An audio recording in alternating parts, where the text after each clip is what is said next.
소회의실 모니터가 켜졌습니다.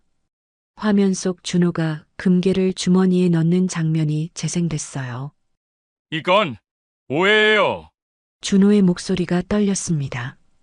최동혁 대표와 이소영 부점장, 그리고 경찰관이 지켜보고 있었죠. CCTV에 명확히 찍혔습니다. 이소영이 차갑게 말했어요. 준호는 의자를 붙잡았습니다. 손이 떨렸죠. 가난한 집안이 뭘 안다고. 준호가 버럭 소리쳤습니다. 회의실이 정적에 휩싸였어요. 경찰관이 수첩을 꺼냈습니다. 임의동행이 필요하겠습니다. 준호는 고개를 떨어뜨렸어요. 명품 정장이 초라하게 구겨졌죠. 그러나 그들은 몰랐습니다. 이 모든 게 100억 원의 유산을 남긴 김노인이 손자에게 준 마지막 가르침이었다는 거리요. 김노인은 78배 나이에도 여전히 이른 새벽이면 눈을 떴습니다. 50년을 넘게 이어온 습관이었죠. 허름한 작업복 주머니에서 낡은 회중시계를 꺼내보니 새벽 5시 반이었습니다. 초침 소리가 또각또각 울렸어요. 그는 천천히 몸을 일으켜 세웠습니다. 작은 부엌으로 향하는 발걸음은 느렸지만 흔들림이 없었죠. 낡은 모자를 벗어 옷걸이에 걸고 수도가에서 찬물로 얼굴을 씻었습니다. 거울 속 주름진 얼굴을 물끄러미 바라보던 그의 눈빛만은 여전히 날카로웠어요. 한빛금 거래소에서 보낸 분기별 금한 보관 서비스 확인서가 탁자 위에 놓여 있었습니다. 그는 그 종이를 펼쳐보며 작게 미소 지었어요. 도장이 선명하게 찍혀 있었죠. 이 정도면 됐어. 노인은 혼잣말을 중얼거렸습니다. 그런데 그의 표정엔 뿌듯함보다는 어딘가 쓸쓸한 기운이 감돌았어요. 김노인의 가게는 골목 안쪽 구석에 자리 잡고 있었습니다. 간판도 없는 작은 수선집이었죠. 남들은 보잘것없다며 비웃었지만 그는 흔들림 없이 바늘과 실을 잡았어요. 한 땀 한 땀 정성스럽게 옷을 꿰매며 삶을 일궈냈습니다. 젊은 시절 처음 금을 샀을 때가 기억났어요. 돈을 모아 손바닥만 한 금부치 하나를 샀죠. 아내는 그걸 보고 눈을 반짝이며 웃었습니다. 그때부터였어요. 한 달에 조금씩, 1년에 몇 돈씩 쉬지 않고 금을 모았죠. 금은 배신하지 않는다더라. 아내가 자주 하던 말이었습니다. 그 말을 믿고 노인은 꾸준히 모았어요. 쌀값이 오르고 집값이 뛰어도 그는 금만큼은 팔지 않았습니다. 세월이 흘렀습니다. 아내는 10년 전에 세상을 떠났고 외아들 부부는 사고로 일찍 저 세상으로 갔어요. 남은 건 손자 박준호뿐이었죠. 그런데 그 손자가 문제였습니다. 준호는 32의 나이에도 변변한 직업이 없었어요. 겉으로는 사업 준비 중이라며 번듯한 정장을 입고 다녔지만 노인은 알고 있었습니다. 빚더미에 허우적거리는 손자의 실상을 말이에요. 할아버지, 또 수선 일하세요? 준호가 가끔 찾아올 때마다 하는 말이었습니다. 그럴 때마다 노인은 고개를 끄덕이며 대답했죠. 그래, 손이 익었거든. 준호는 할아버지의 작업대 주변을 기웃거렸어요. 금고가 어디 있는지 찾는 듯한 눈빛이었습니다. 노인은 모른 척했지만 손자의 속셈을 다 꿰뚫고 있었어요. 마을 사람들은 준호를 칭찬했습니다. 서울에서 온 젊은 사업가라며 말이에요. 서강문화대학원 대학교를 나왔다는 소문도 돌았죠. 물론 중퇴했다는 사실은 아무도 몰랐습니다. 준호 씨는 효자예요. 할아버지 자주 찾아뵙잖아요. 이웃 아주머니가 한 말이었어요. 노인은 그저 씁쓸하게 웃었습니다. 한빛금 거래소는 마을에서 가장 오래된 금 거래소였습니다. 노인은 그곳의 VIP 고객이었어요. 부점장 이소영은 노인을 볼 때마다 공손하게 인사했죠. 어르신, 오늘도 오셨네요. 응, 확인 좀 하러. 노인은 자주 거래소를 찾았습니다. 금을 보관한 곳이 안전한지 눈으로 직접 확인하고 싶었거든요. 이소영은 늘 친절하게 안내했어요. 거래소 대표 최동혁도 노인을 특별히 대했습니다. 50년 넘게 거래한 고객이었으니까요. 김어르신, 그만 보관 서비스는 안심하셔도 됩니다. 고맙네. 노인은 짧게 대답했지만 마음속으로는 복잡했어요. 사실 그 금의 대부분은 이미 없었으니까요. 몇 년 전부터 노인은 조용히 금을 팔기 시작했습니다. 그리고 그 돈을 불우이웃 돕기에 기부했어요. 아무에게도 말하지 않았죠. 거래소 직원들만 알 뿐이었습니다. 손자한테는 비밀로 해주시게. 노인은 최동혁 대표에게 당부했어요. 대표는 고개를 끄덕이며 약속했습니다. 물론입니다, 어르신. 이제 금고에 남은 건 얼마 되지 않았어요. 그런데 준호는 여전히 할아버지가 100억 원이 넘는 금을 가지고 있다고 믿었습니다. 마을 소문이 그랬으니까요. 김할아버지 금 엄청 많대. 100억은 넘는데 평생 모았다잖아. 사람들은 수군거렸습니다. 그 소문은 준호의 귀에도 당연히 들어갔죠. 노인은 손자가 찾아올 때마다 조용히 관찰했어요. 준호의 눈빛, 말투, 행동 하나하나를 말이에요. 그리고 확신했습니다. 이 손자는 자신이 죽기만을 기다리고 있다고요. 어느 날 저녁 준호가 또 찾아왔습니다. 할아버지, 요새 몸은 괜찮으세요? 그럭저럭. 혹시 금고 비밀번호 같은 거 저한테 알려주시면 안 될까요? 만약을 대비해서요. 준호의 말에는 꿀이 발라져 있었습니다. 하지만 노인은 고개를 저었어요. 아직 괜찮아. 준호의 얼굴에 스치는 실망감을 노인은 놓치지 않았습니다. 밤이 깊어갔어요. 노인은 혼자 남아 낡은 앨범을 펼쳐보았습니다. 젊은 시절 아내와 찍은 사진, 아들이 태어났을 때의 사진, 손자가 어렸을 때의 사진이 차례로 나왔죠. 내가 뭘 잘못한 걸까? 노인은 중얼거렸습니다. 손자를 이렇게 키운 게 자신의 잘못인지 생각했어요. 창밖으로 달빛이 스며들었습니다. 고요한 밤이었지만 노인의 마음속에는 불안감이 자리 잡고 있었어요. 머지않아 큰일이 벌어질 거라는 예감이 들었죠. 노인은 천천히 눈을 감았습니다. 내일도 여전히 평범한 하루가 시작될 거예요. 하지만 그 평범함 속에 파국이 숨어 있다는 걸 노인만은 알고 있었습니다. 준호는 스마트폰을 들여다보며 입꼬리를 올렸습니다. 화면에는 금값 급등 그래프가 떠 있었어요. 빨간 선이 가파르게 치솟고 있었죠. 이거다. 그는 속으로 쾌재를 불렀습니다. 마침내 기회가 온 거예요. 할아버지의 금을 팔 명분이 생긴 겁니다. 준호는 서둘러 정장을 챙겨 입었어요. 거울 앞에서 넥타이를 매만지며 연습했죠. 할아버지, 지금이 절호의 기회예요. 거울 속 자신을 향해 말하는 그의 얼굴에는 탐욕이 번뜩였습니다. 하지만 곧 효심 어린 표정으로 바꿨어요. 연기는 완벽해야 했으니까요.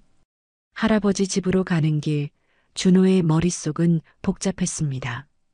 도박빚이 2천만 원, 사채빚이 3천만 원이었어요. 이자만 해도 한 달에 100만 원이 넘었죠. 금만 팔면 다 해결돼. 그는 중얼거렸습니다. 할아버지의 금이 100억 원이 넘는다는 소문이었어요. 그중 일부만 챙겨도 평생 놀고 먹을 수 있죠. 현관문을 두드렸습니다. 김노인이 문을 열었어요. 할아버지, 안녕하세요. 준호는 환하게 웃으며 인사했습니다. 노인은 고개를 끄덕이며 안으로 들였죠. 무슨 일이냐? 할아버지, 뉴스 보셨어요? 금값이 엄청 올랐어요. 준호는 스마트폰을 내밀었습니다. 노인은 잠시 화면을 들여다보더니 고개를 저었어요. 그래서 지금이 팔 때예요. 더 기다리면 떨어질 수도 있거든요. 준호의 목소리에는 다급함이 묻어났습니다. 노인은 차분하게 대답했어요. 아직은 괜찮아. 할아버지, 제가 알아봤는데 정말 지금이 최고점이래요. 사업도 확장하려면 자금이 필요하잖아요. 준호는 거짓말을 늘어놓았습니다. 사업 확장이라니 웃기는 소리였죠. 그에게 사업 같은 건 없었으니까요. 내가 알아서 하겠다고? 노인의 눈빛이 날카로워졌습니다. 준호는 잠시 당황했지만 곧 회복했어요. 네, 제가 다 처리할게요. 할아버지는 편히 계시기만 하시면 돼요. 금을 내 이름으로 팔겠다는 거냐? 노인의 목소리가 낮아졌습니다. 준호는 머뭇거렸어요. 그게 절차가 복잡하잖아요. 제가 대신 처리하면 편하시잖아요. 김노인은 준호의 얼굴을 물끄러미 바라봤습니다. 손자의 눈동자 속에서 탐욕을 읽었죠. 하지만 아무 말도 하지 않았어요. 알았다. 노인은 짧게 대답했습니다. 준호의 얼굴이 환해졌어요. 정말요? 할아버지, 감사합니다. 그런데 조건이 있어. 노인의 말에 준호가 멈칫했습니다. 무슨 조건이요? 내가 직접 가서 확인해야겠다. 거래소에 함께 가자. 준호는 잠시 망설였습니다. 하지만 거절할 이유가 없었어요. 어차피 금만 손에 넣으면 되니까요. 좋아요. 그럼 내일 갈까요? 그래, 내일 가자. 노인은 고개를 끄덕였습니다. 준호는 속으로 환호했어요. 드디어 금을 차지할 기회가 온 겁니다. 집으로 돌아가는 길, 준호는 친구에게 전화를 걸었습니다. 야, 조만간 큰돈 만진다. 기다려. 친구는 반신반의했지만 준호는 확신에 차 있었어요. 이번엔 진짜야. 할아버지 금 팔기로 했거든. 100억이 넘는데. 사채업자에게도 연락했습니다. 다음 주까지 다 갚을 수 있어요. 조금만 기다려주세요. 사채업자는 비웃었지만 준호는 개의치 않았어요. 곧 증명할 수 있을 테니까요. 그날 밤 준호는 잠을 이루지 못했습니다. 머릿속으로 온갖 계산을 했죠. 금을 팔면 얼마가 될지, 빚을 갚고 남은 돈으로 뭘 할지 궁리했어요. 명품 시계도 하나 사고 차도 바꿔야지. 그는 혼자 중얼거렸습니다. 허세가 가득한 미래를 그리고 있었어요. 다음 날 아침 준호는 일찍 할아버지 집으로 향했습니다. 평소보다 1시간이나 일찍 도착했죠. 할아버지, 준비됐어요? 김노인은 여전히 허름한 작업복 차림이었어요. 낡은 모자를 눌러쓰고 천천히 걸었습니다. 그래, 가자. 두 사람은 한빛금 거래소로 향했습니다. 길을 걷는 동안 준호는 들떠 있었어요. 반면 노인은 침착했죠. 마을 어르신들과 마주쳤습니다. 준호는 과장된 미소를 지으며 인사했어요. 어르신들, 안녕하세요. 오, 준호 씨 아닌가? 어디 가는 길인가? 할아버지 일 도와드리러 가요. 효도 좀 해야죠. 어르신들은 준호를 칭찬했습니다. 참 효자네, 효자야. 요즘 젊은이들 중에 저런 사람 드물지. 준호는 뿌듯한 척했지만 속으로는 비웃고 있었어요. 이 사람들은 아무것도 모르니까요. 김노인은 조용히 걸으며 손자를 지켜봤습니다. 저 연기가 얼마나 갈지 궁금했죠. 한빛금 거래소에 도착했습니다. 건물 입구에서 준호는 잠시 망설였어요. 떨리는 마음을 감추려 애썼죠. 할아버지, 들어가실까요? 노인은 고개를 끄덕이며 먼저 걸어갔습니다. 자동문이 열리고 시원한 에어컨 바람이 불어왔어요. 부점장 이소영이 다가왔습니다. 어르신, 어서 오세요. 응, 왔네. 노인은 짧게 대답했습니다. 이소영은 준호를 보며 눈썹을 살짝 찌푸렸어요. 그의 얼굴을 본 적이 있었죠. 손자분이시죠? 네, 맞아요. 준호는 공손하게 대답했습니다. 하지만 이소영의 눈빛은 차갑게 식어 있었어요. 대표실로 안내받았습니다. 최동혁 대표가 자리에서 일어나 인사했죠. 어르신 오셨군요. 그래, 금 좀 확인하러 왔네. 노인은 담담하게 말했습니다. 준호는 옆에서 조바심을 냈어요. 빨리 처리할 수 있나요? 준호의 목소리에 다급함이 묻어났습니다. 최동혁은 그를 잠시 바라보더니 노인에게 물었어요. 어르신, 정말 지금 매도하시겠습니까? 노인은 고개를 끄덕였습니다. 그래, 내 말이 맞을지도 모르지. 한번 확인이나 해보자. 준호는 속으로 환호했어요. 드디어 금을 손에 넣는 순간이 온 겁니다. 하지만 그는 몰랐습니다. 이 모든 게 파멸로 가는 징검다리에 불과하다는 걸요. 최동혁은 서류를 꺼내며 말했습니다. 확인 절차가 필요합니다. 잠시만 기다려주세요. 준호는 불안한 마음에 손가락을 꼼지락거렸습니다. 옆에서 노인은 여전히 태연했어요. 그 순간 준호의 휴대폰이 울렸습니다. 사채업자의 전화였죠.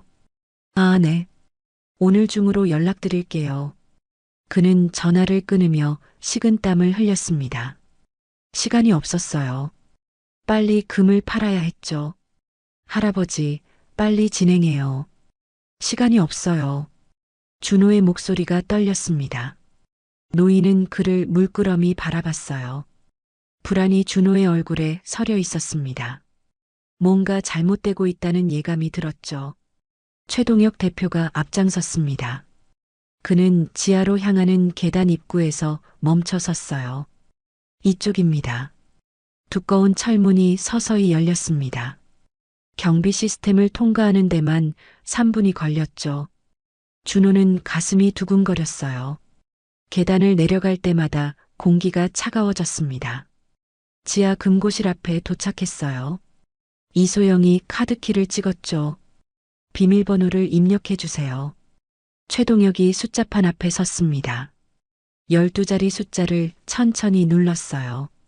삐삐삐 전자음이 울렸죠. 문이 열렸습니다. 준호의 눈이 휘둥그레졌어요. 금고 안쪽 진열대에 금괴들이 반짝이고 있었습니다. 조명을 받아 눈부신 빛을 뿜어내고 있었죠. 저게 다. 준호는 말을 잇지 못했습니다. 수십 개의 금괴가 정갈하게 정돈되어 있었어요. 각각의 무게를 표시한 태그가 붙어 있었죠. 김노인은 태연하게 안으로 들어갔습니다. 금괴 하나를 집어들고 살펴봤어요. 변함없군. 노인의 목소리는 담담했습니다.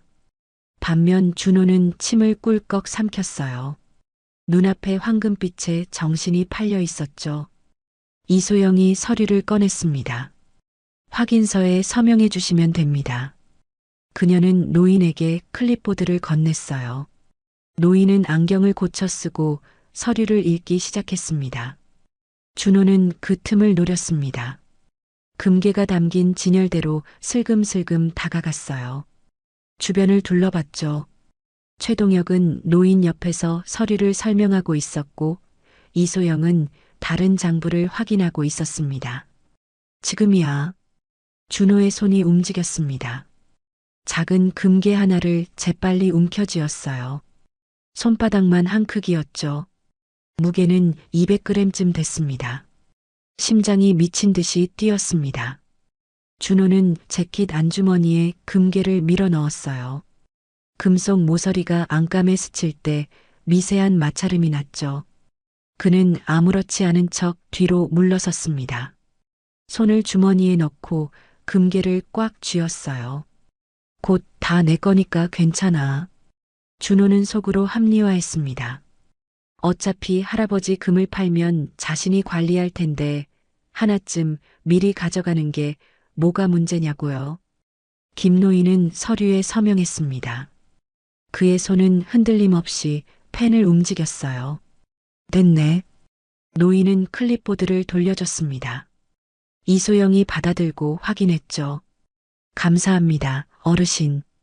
그녀의 목소리는 공손했지만 눈빛은 다른 곳을 향하고 있었어요. 천장 모서리에 설치된 CCTV였습니다. 준호는 그걸 몰랐습니다. 그는 주머니 속 금괴를 만지작거리며 흡족한 미소를 지었어요. 할아버지, 다 끝났어요? 이제 갈까요? 아직이야. 노인은 금괴들을 하나하나 살펴봤습니다. 꼼꼼하게 확인하는 모습이었죠. 준호는 초조해졌어요. 할아버지, 시간이 없어요. 빨리 가야죠. 급할 것 없어. 천천히 해야지. 노인의 여유로운 태도에 준호는 속이 탔습니다. 하지만 겉으로는 참았어요. 효자인 척해야 했으니까요. 10분이 지났습니다. 김노인은 마침내 금괴 확인을 끝냈어요. 좋아, 이제 가자. 네, 할아버지. 준호는 재빨리 대답했습니다. 빨리 이곳을 벗어나고 싶었죠. 금고 문이 닫혔습니다.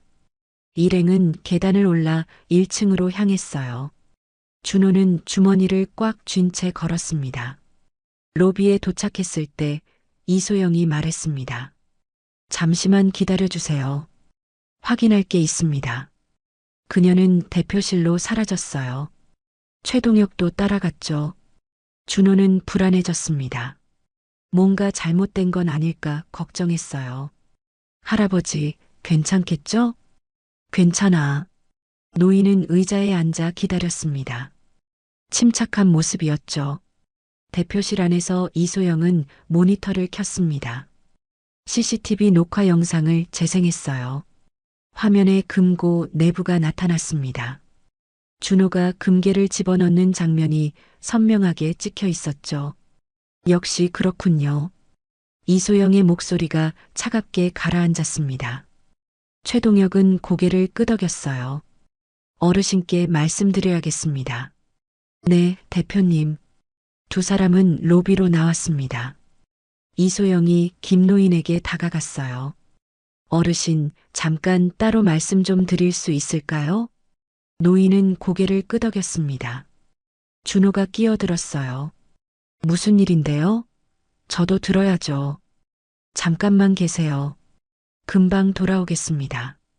이소영의 단호한 목소리에 준호는 물러섰습니다.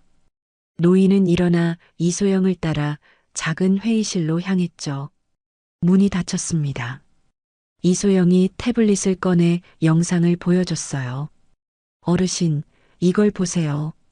화면 속 준호가 금괴를 훔치는 장면이었습니다. 노인은 표정 하나 변하지 않았어요. 그래, 제보해야 하지 않을까요? 이소영의 목소리에는 분노가 섞여 있었습니다. 노인은 고개를 저었어요. 아직은 안 돼. 하지만 어르신, 때를 기다리자. 김노인은 덤덤히 웃었습니다. 이소영은 당황했어요. 이해가 안 됩니다. 왜 그냥 두시는 거죠? 내게 계획이 있어. 노인의 눈빛이 깊어졌습니다. 이소영은 잠시 망설이다 고개를 숙였어요. 알겠습니다. 어르신 뜻을 따르겠습니다. 고맙네. 두 사람은 회의실에서 나왔습니다. 준호가 초조하게 기다리고 있었어요. 무슨 얘기하셨어요? 별거 아니야. 그냥 절차 확인이었어. 노인은 태연하게 대답했습니다. 준호는 안도의 한숨을 쉬었죠. 그럼 이제 가요, 할아버지. 그래, 가자. 두 사람은 거래소를 나섰습니다. 준호는 주머니 속 금괴를 확인하며 웃음을 참았어요. 성공했어. 그는 속으로 환호했습니다. 하지만 몰랐죠. 자신의 모든 행동이 녹화되었다는 걸요. 이소영은 창밖으로 그들을 지켜봤습니다. 최동혁이 옆으로 다가왔어요. 정말 괜찮겠습니까? 어르신을 믿어야죠.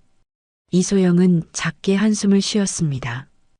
김노인과 준호는 집으로 향했습니다. 길을 걷는 동안 준호는 들떠 있었어요. 할아버지, 금 정말 많으시네요.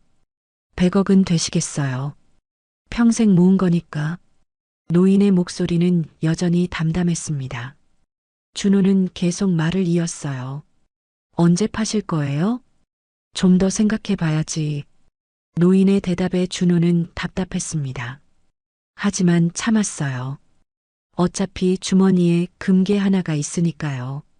집에 도착했습니다. 준호는 서둘러 인사했어요. 할아버지, 전 먼저 갈게요.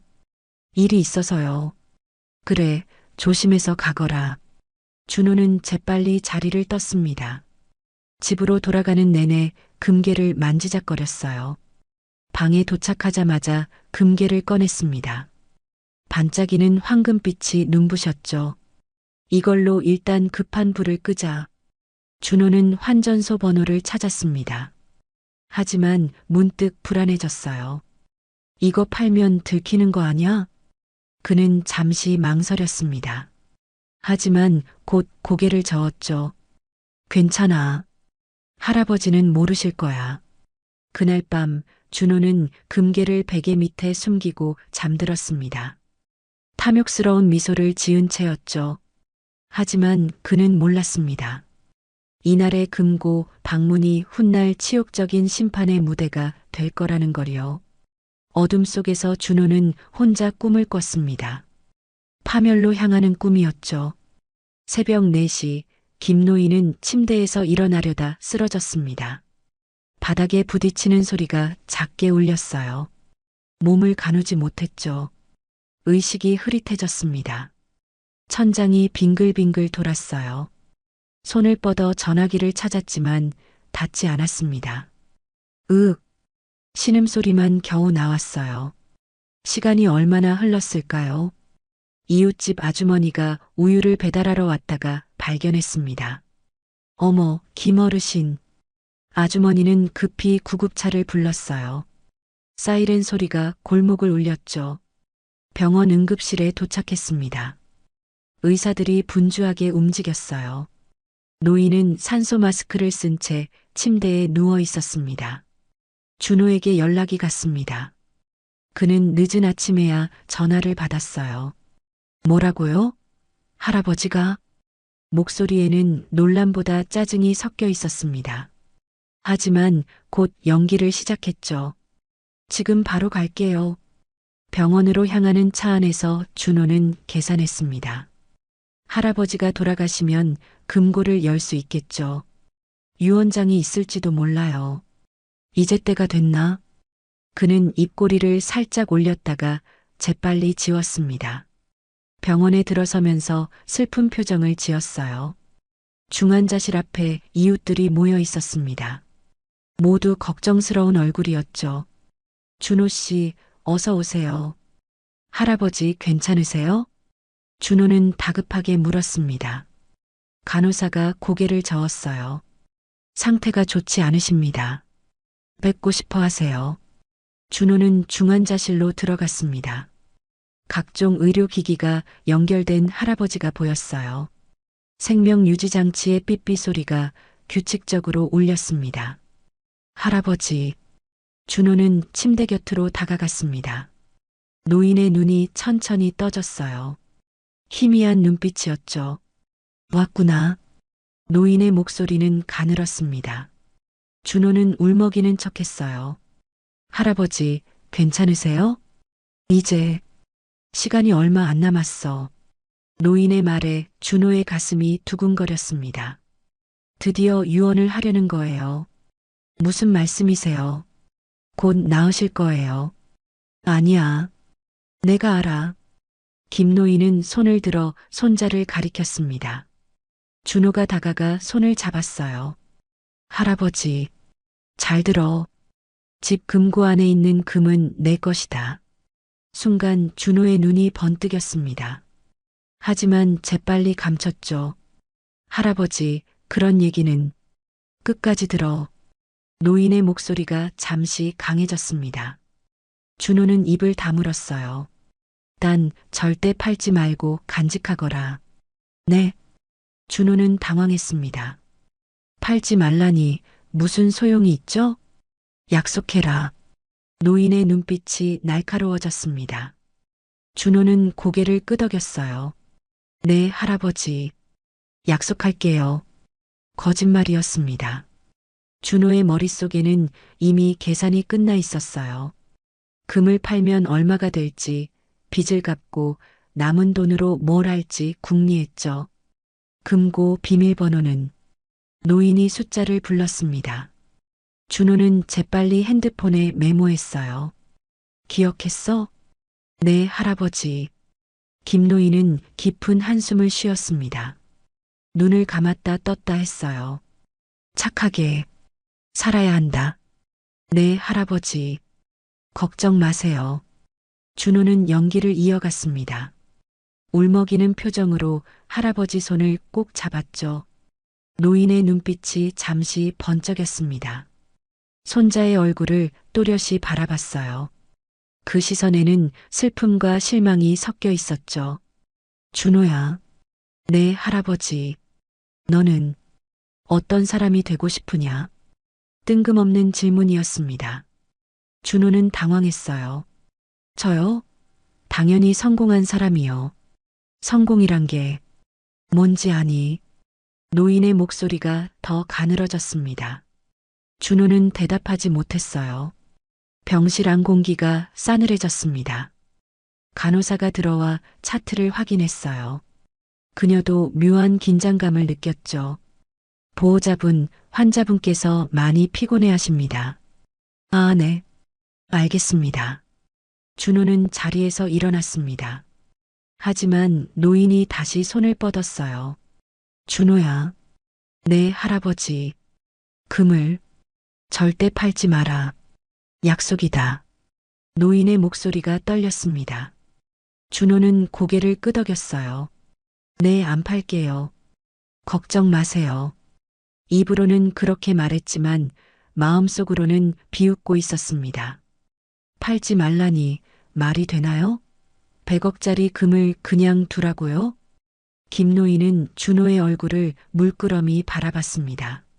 그 시선에는 체념이 담겨 있었어요. 손자를 믿을 수 없다는 걸 알면서도 마지막 희망을 걸고 있었죠. 가거라. 노인의 손이 힘없이 떨어졌습니다. 눈을 천천히 감았어요. 준호는 병실을 나왔습니다. 문을 닫는 순간 얼굴의 슬픔이 사라졌어요. 대신 계산적인 표정이 떠올랐죠. 드디어 기회가 왔어. 복도를 걸으며 준호는 속으로 환호했습니다. 이웃들이 걱정스러운 얼굴로 물었어요. 준호 씨, 어르신은 어떠세요? 많이 안 좋으세요. 준호는 눈물을 짜내며 대답했습니다. 사람들은 그를 위로했죠. 효자시네요. 끝까지 곁을 지켜드려요. 네, 그럴게요. 준호는 고개를 숙였습니다. 하지만 눈빛은 차가웠어요. 병원을 나서는 순간 그는 집으로 향했습니다. 금고를 열 생각뿐이었죠. 할아버지의 유언 따위는 이미 잊었어요. 100억이면 평생 놀고 먹을 수 있어. 준호는 계산했습니다. 빚을 다 갚고도 엄청나게 남을 거예요. 새 출발을 할 수 있죠. 집에 도착했습니다. 준호는 서둘러 금고를 찾았어요. 벽장 뒤에 숨겨진 작은 금고였죠. 비밀번호를 입력했습니다. 손이 떨렸어요. 찰칵 금고가 열렸죠. 안을 들여다봤습니다. 순간 준호의 얼굴이 굳었어요. 금고 안에는 금괴가 없었습니다. 대신 편지 한 장이 놓여 있었죠. 손을 떨며 편지를 집어들었습니다. 할아버지의 필체였어요. 준호야, 금은 이미 기부했다. 진짜 보물은 내 마음속에 있단다. 준호는 편지를 구겨 던졌습니다. 분노가 치밀어 올랐어요. 이게 무슨... 목소리가 떨렸습니다. 방안을 뒤지기 시작했죠. 혹시 다른 곳에 숨겨뒀을지도 몰라요. 하지만 아무것도 없었습니다. 금괴는 없었어요. 준호는 바닥에 주저앉았습니다. 멍한 표정으로 허공을 바라봤죠. 모든 계획이 무너진 순간이었어요. 병원에서 김노인은 조용히 숨을 쉬고 있었습니다. 눈을 감은 채였지만 입가에는 미세한 미소가 떠올랐어요. 이 순간이 손자의 인생을 바꿀 분수령이 될 줄 아무도 몰랐습니다. 준호의 눈빛이 바뀌었어요. 절망에서 분노로, 분노에서 결심으로 변했죠. 절대 이대로 끝낼 수 없어. 그는 이를 악물었습니다. 거래소에 맡긴 금이 남아 있어요. 그걸 차지할 방법을 찾아야 했죠. 어둠 속에서 준호는 홀로 결심했습니다. 다시 일어서겠다고요. 준호는 밤새 궁리했습니다. 거래소에 맡긴 금을 빼돌릴 방법을 찾아야 했어요. 위임장을 위조하면 할아버지 명의로 금을 찾을 수 있어. 그는 컴퓨터 앞에 앉았습니다. 인터넷에서 서식을 찾았죠. 할아버지의 도장을 훔쳐온 터였어요. 다음 날 아침 준호는 한빛금 거래소 앞에 섰습니다. 손에는 위조한 위임장이 들려 있었어요. 문이 열렸습니다. 준호는 서둘러 안으로 들어갔죠. 어서 오세요. 직원이 인사했습니다. 준호는 긴장한 얼굴로 위임장을 내밀었어요. 할아버지 금을 찾으러 왔습니다. 직원은 서류를 확인했습니다. 이소영이 다가왔어요. 잠시만요. 확인이 필요합니다. 그녀의 눈빛이 날카로웠습니다. 준호는 식은땀을 흘렸죠. 10분이 지났습니다. 최동혁 대표가 나타났어요. 손님, 이리 오시죠. 준호는 대표실로 안내받았습니다. 책상 위에 검은 가방이 놓여 있었어요. 확인해 보세요. 최동혁이 가방을 열었습니다. 안에는 금괴들이 가득했어요. 반짝이는 황금빛이 눈부셨죠. 준호의 눈이 휘둥그레졌습니다. 입가에 미소가 번졌어요. 이게 다예요? 네, 김어르신께서 맡기신 보관용 테스트 샘플입니다. 준호는 금괴 하나를 집어들었습니다. 무게감이 느껴졌어요. 머릿속으로 명품 가게와 고급차를 떠올렸죠. 이제 됐어. 인생 역전이야. 그는 속으로 환호했습니다. 하지만 최동혁의 표정은 차가웠어요. 감정을 해야겠습니다. 네. 왜요? 준호가 당황했습니다. 최동혁은 금괴를 가져가 기계에 넣었어요. 기계음이 울렸습니다. 결과가 화면에 떠올랐죠. 도금, 순도 0.1%. 준호의 얼굴이 새하얗게 질렸습니다. 손이 덜덜 떨렸어요. 이게 무슨 모조품입니다. 김어르신의 지시로 도금발을 테스트용으로 관리했습니다. 이소영이 차갑게 말했습니다. 준호는 고개를 저었어요. 말도 안 돼요. 할아버지가 100억 원이 넘는 금을 모았다고 했는데 김어르신께서는 진짜 금을 이미 기부하셨습니다. 이건 당신을 시험하려고 남겨두신 거예요. 최동혁의 말에 준호는 비틀거렸습니다. 의자를 붙잡고 겨우 서 있었죠. 그리고 이것도 보세요. 이소영이 모니터를 켰습니다. CCTV 영상이 재생됐어요. 금고에서 금괴를 훔치는 준호의 모습이 선명했죠. 이건 준호는 말을 잇지 못했습니다. 변명의 여지가 없었어요. 절도죄로 고발할 수 있습니다. 최동혁의 목소리가 무겁게 가라앉았습니다. 준호는 바닥에 주저앉았습니다. 모든 게 무너졌어요. 탐욕이 부른 파멸이었죠. 어린 시절이 떠올랐습니다. 할아버지와 함께 수선집에서 보낸 시간들이요. 바늘에 실을 꿰는 법을 배웠던 기억, 따뜻한 할아버지의 손길이 생생했어요. 착하게 살아야 한다. 할아버지의 마지막 말이 귓가에 맴돌았습니다. 준호는 고개를 떨어뜨렸죠. 죄송합니다. 작은 목소리가 겨우 나왔습니다. 최동혁은 조용히 지켜봤어요. 준호의 눈에서 눈물이 떨어졌습니다. 후회가 밀려왔죠. 하지만 이미 늦었어요. 탐욕의 대가를 치를 시간이었습니다.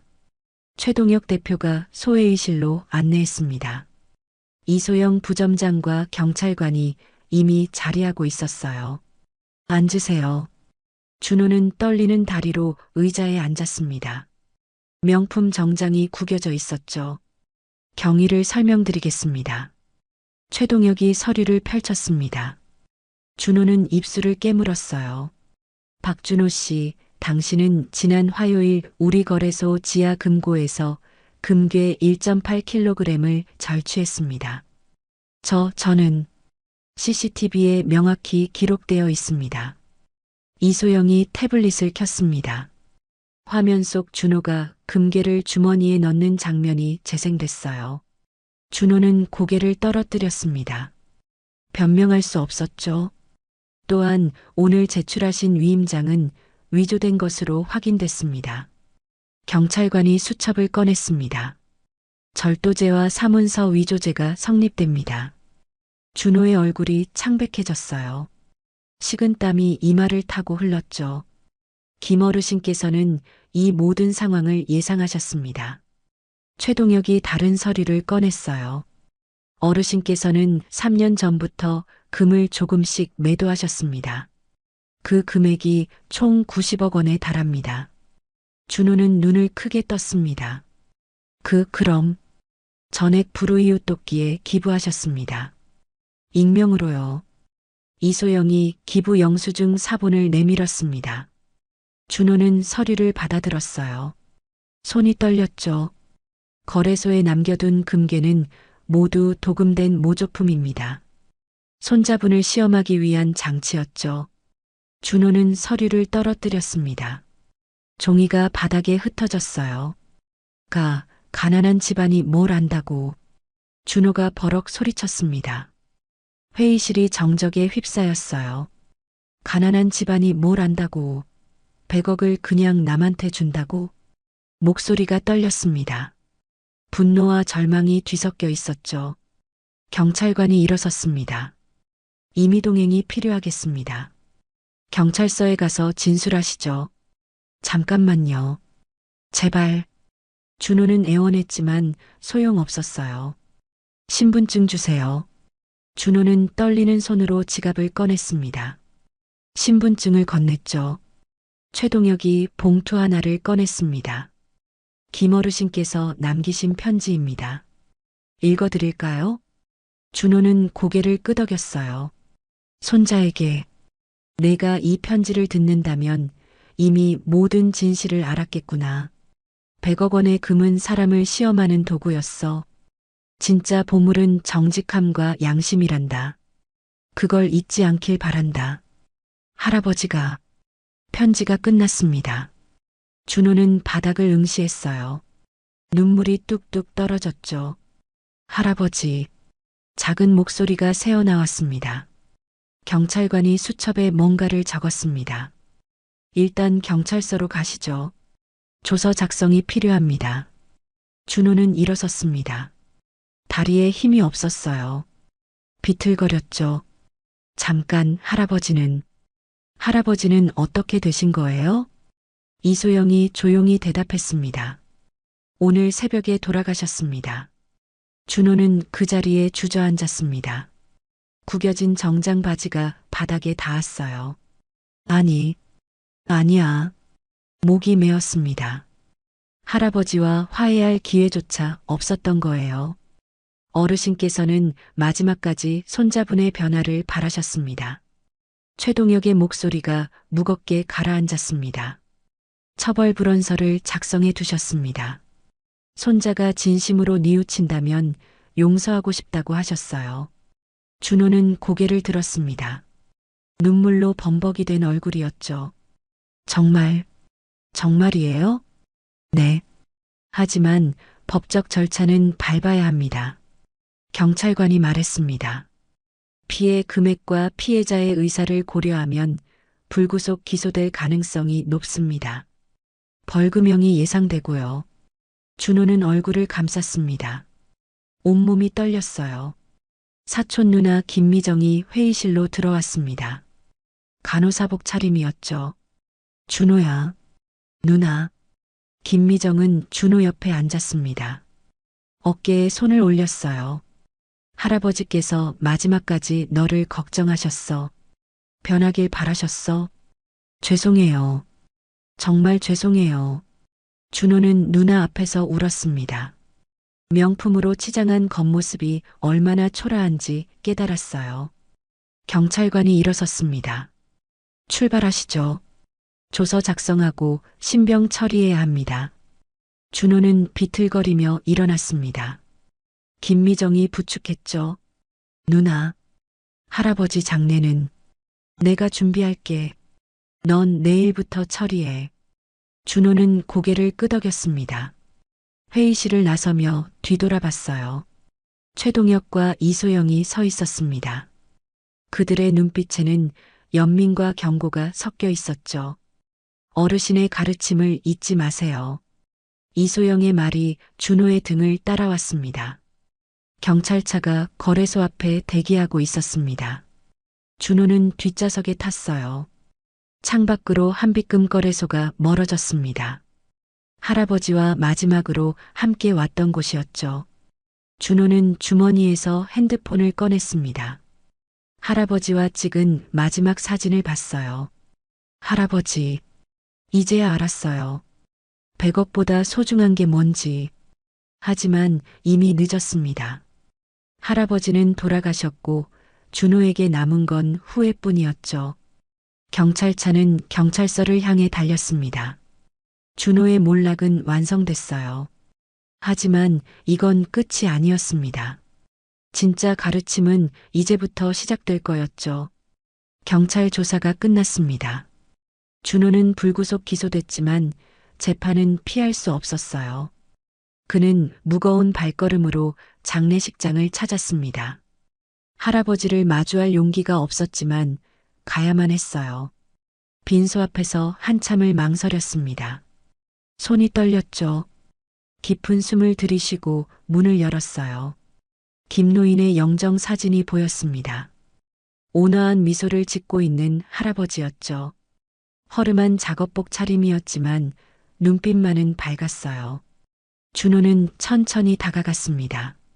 무릎을 꿇고 절을 올렸어요. 할아버지, 왔습니다. 목소리가 떨렸습니다. 눈물이 흘러내렸죠. 빈소에는 조문객이 많지 않았습니다. 마을 사람 몇 명과 불우이웃 센터 관계자들이 전부였어요.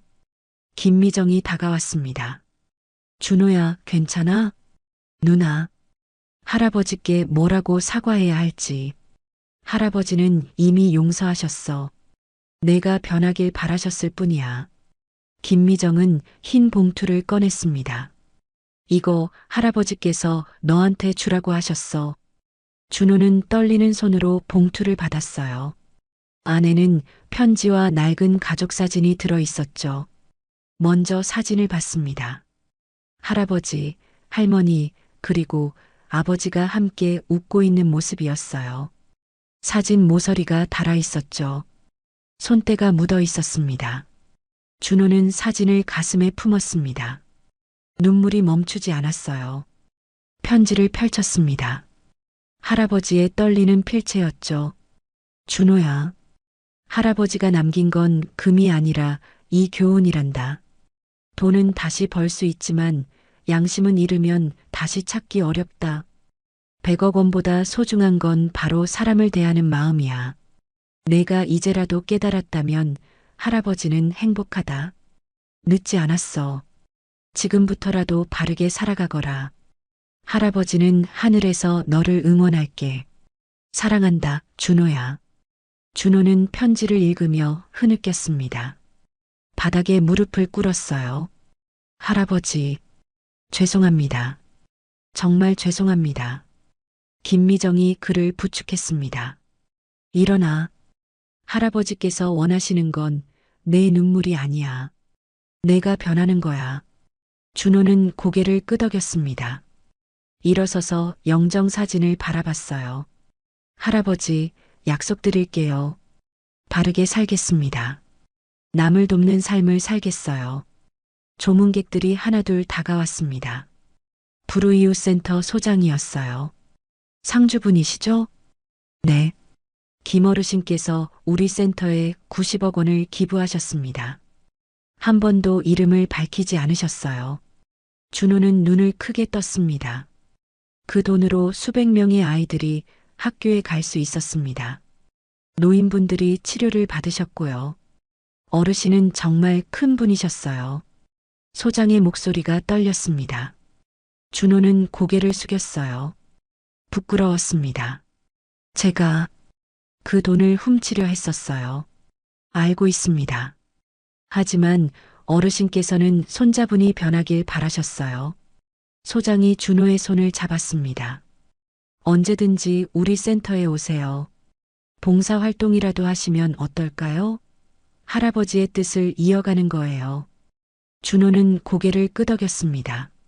네, 그렇게 할게요. 밤이 깊어갔습니다. 조문객들이 떠나고 준호는 혼자 남았어요. 영정 사진 앞에 앉아 할아버지와 대화하듯 중얼거렸습니다. 할아버지, 제가 얼마나 어리석었는지 이제야 알았어요. 100억 원을 쫓다가 정작 소중한 걸 다 잃을 뻔했어요. 할아버지의 회중식의 소리가 들리는 것 같았습니다. 또각또각 시간은 계속 흐르고 있었죠. 이제부터 바르게 살겠습니다. 할아버지처럼 남을 돕는 삶을 살게요. 준호는 가족 사진을 꺼내 다시 봤습니다. 행복했던 시절의 모습이었어요. 이게 진짜 보물이었네요. 금이 아니라 사랑이. 창밖으로 새벽이 밝아오고 있었습니다. 어둠이 걷히고 빛이 들어왔어요. 준호는 일어섰습니다. 할아버지에게 마지막 인사를 했죠. 편히 쉬세요, 할아버지. 꼭 바르게 살겠습니다. 약속드려요. 빈소를 나섰습니다. 복도는 조용했어요.